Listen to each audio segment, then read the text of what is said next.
Chancellor, Principal, members of the University, fellow graduates, ladies and gentlemen, and Professor Sparks. He told you some stories about me. There isn't time today. I don't have 40 minutes to tell you stories about Professor Sparks, but I assure you I've got a few. Today is an important day. It's an important one for all the graduates who are receiving hard-earned degrees.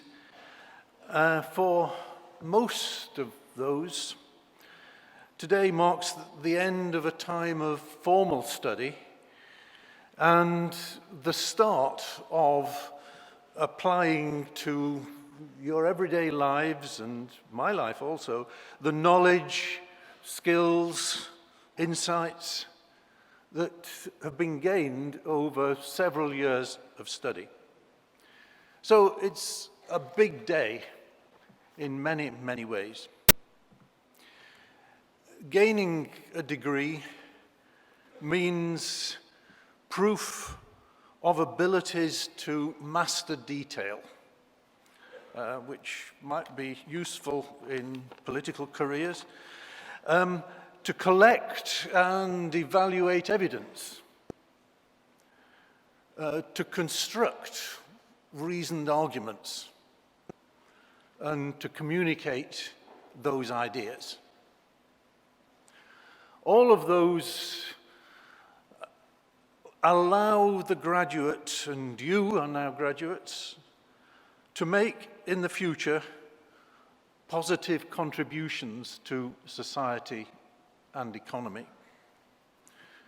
And that's true of wherever you live and work.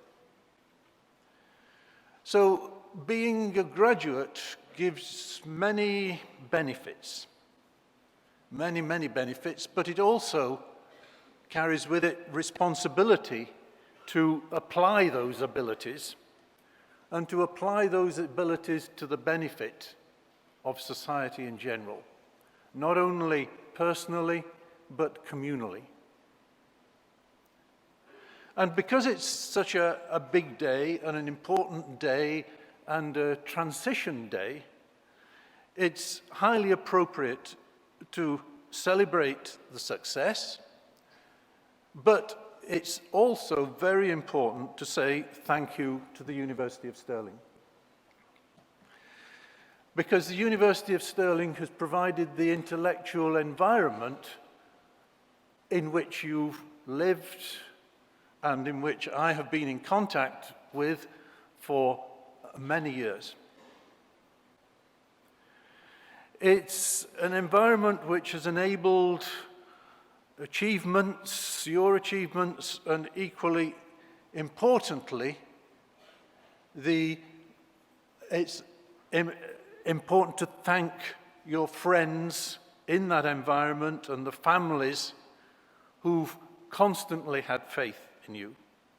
So there's a supportive environment being provided of the family, the friends, and the university. And that environment has been instrumental in being here today. And I think we should thank the university for creating that environment and managing that supportive environment. Just a small example today is the real way that this celebration has taken place, this graduation. And I think we should thank the university for the way and the success in making this graduation happen. Just as you will stay close to your family and friends in the coming years, I would also suggest that you try and stay close and in touch with the university. I never expected when I came here in 1983 to be standing up here now. That time in 1983, when the Daily Record proclaimed me to be the first professor of shopping. I've visited a lot of shops since then, I must admit. But I think it would be sensible to stay in touch with the university, because you might be surprised in coming years just how often your thoughts go back to the times that you've had here in the university and the ideas that you've gained here, and probably the friends that you've gained here. So my suggestion to you is that you do stay in contact. I've been very fortunate, I've been very lucky, and I've stayed in contact, and this is where I am now. The degree that you have helps you to understand, perhaps in a critical way, the current world. Some of your skills and development in the last few years have honed your critical skills. So now, as well as thanking the university, I think it's important that you use your degree to go out and change the world, because you can do it. You can make changes to the world, but change it for the better. Thank you very much.